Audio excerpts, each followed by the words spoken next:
Hi everyone, it's Joey Remenyi from seekingbalance.com.au. And the question I have today is, what messaging do you give yourself when you don't feel grand, even with a cold or a tummy bug or COVID or ... question mark? And I like this question. It's grounded and it's a little bit of those reality bites moments. And first, I want to say I cannot tell you what you need to hear in those moments, but I can certainly give you some ideas to workshop that, to think it through, and some ideas around perhaps writing yourself a love letter, or even being brave enough to record yourself an audio of things that you think you might want to hear when you're having a low moment. And then you could click play and actually listen again and again to that personal note that you've recorded for yourself.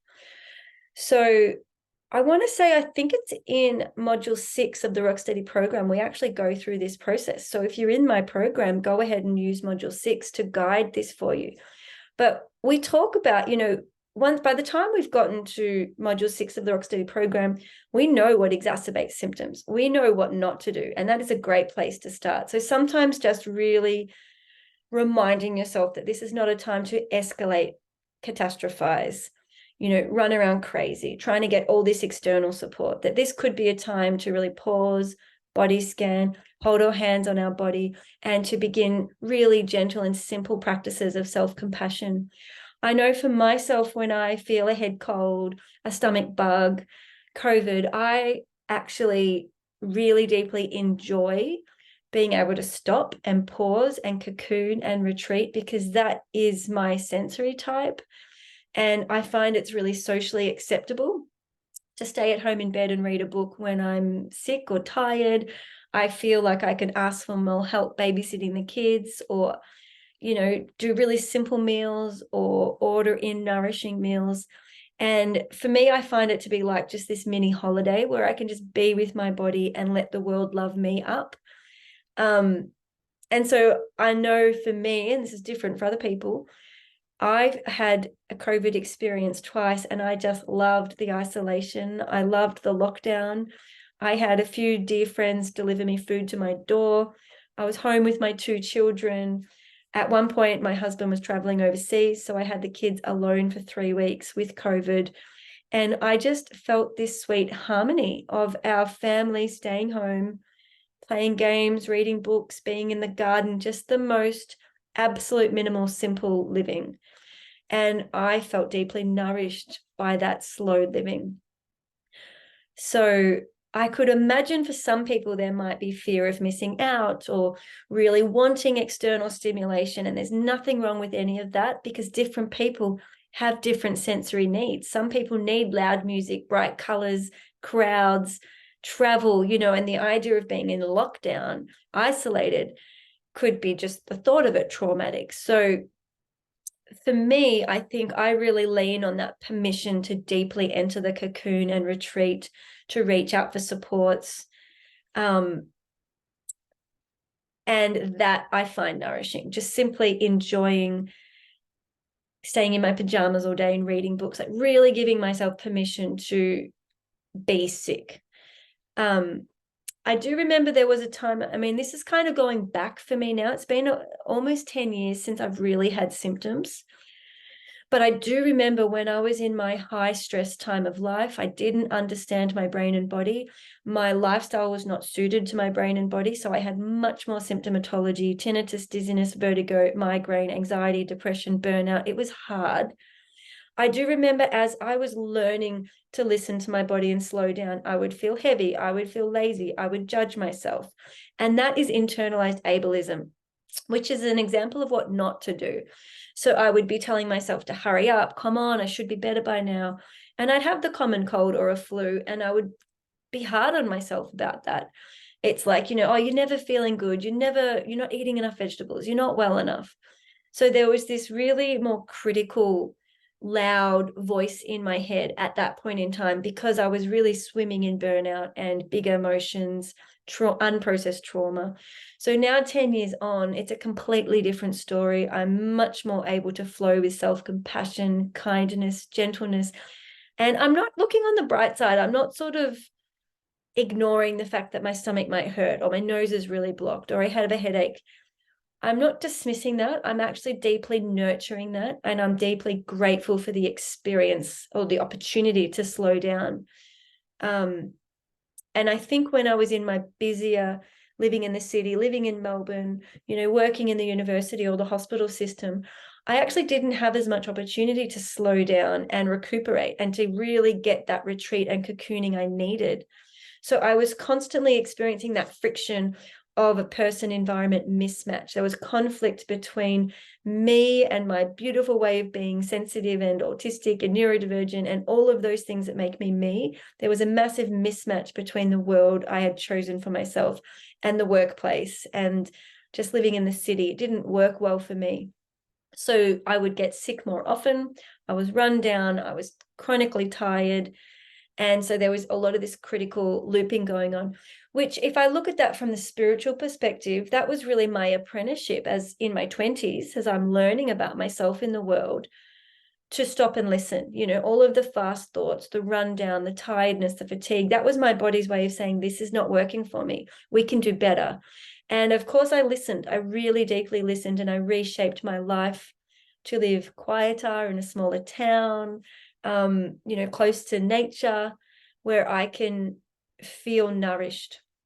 So I would love you to explore that for yourself, to write yourself a love letter, to maybe look at ways in which your life, that person, environment, fit of wherever you are, is there friction? Is there a way you can develop lifestyle choices that more match the rhythm of your body and the cadence of your natural way of being in the world?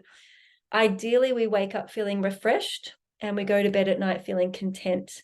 Many of my tinnitus, dizziness, and vertigo clients wake up with dread. They then are monitoring symptoms and fears and anxieties and fearful thoughts and worries all day long, and they go to bed absolutely exhausted.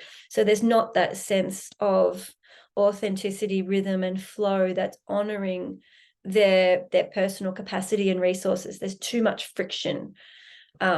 So go back to the Rocksteady program, write yourself a love letter, possibly record yourself a little audio, which might be just dropping into, it's okay to feel sick.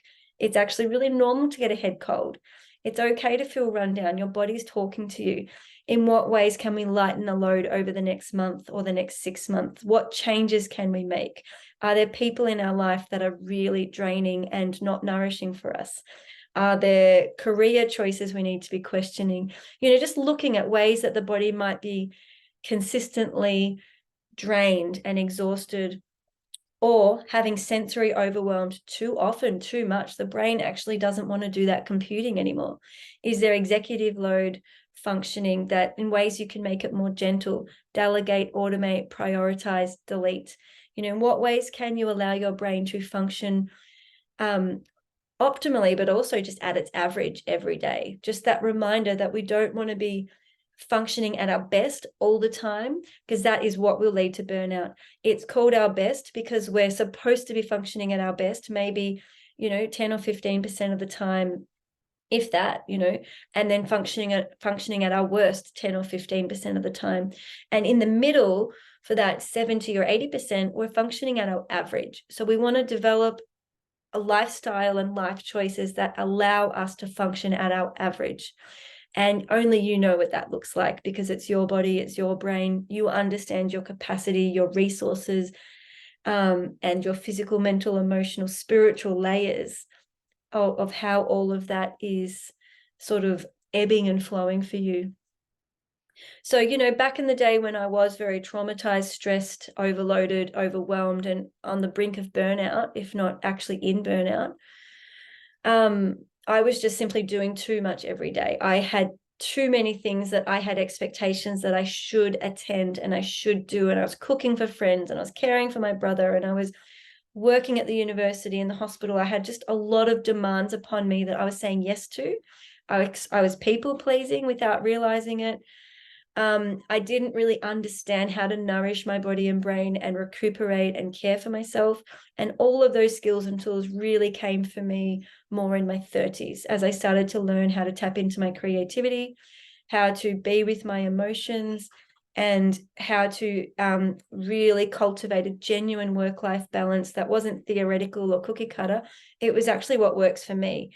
And I do want to say, I think that was quite a slow process of learning. And I think when we get the common cold or the flu, they can be really beautiful opportunities to drop into that inquiry about, okay, it's normal to get the cold, but is this a time for me to reflect on ways that I might be pushing myself, expecting too much of myself, trying to keep up with other people, people pleasing, saying yes to too much? Maybe are there ways in which I'm depriving myself of external inputs that actually my body needs? So it can go in both directions. Am I at home on the couch too much with sensory deprivation and I need to say yes and get out into the world more? Or am I out in the world too much with sensory overload and I need to really come home and cocoon and retreat? So just having those conversations with and for yourself. If you're not already part of our Rocksteady community, visit seekingbalance.com.au to learn more. It's a really nourishing, supportive community. There is comprehensive support, ideas and tools for helping you understand your body, learn about authenticity, and learn how to be yourself in the world, to respect the brain and body that you're born with, and to get the best out of those neural synapses so that sensory distortions and sensory difficulties are no longer really running the show and sort of guiding our every choice. We want to really start to listen to the big body and be guided by our joys, our pleasures, our contentment. All right, so it's a really good question, and a conversation that we can actually keep going in our live monthly calls for our members. So it's a bye for now.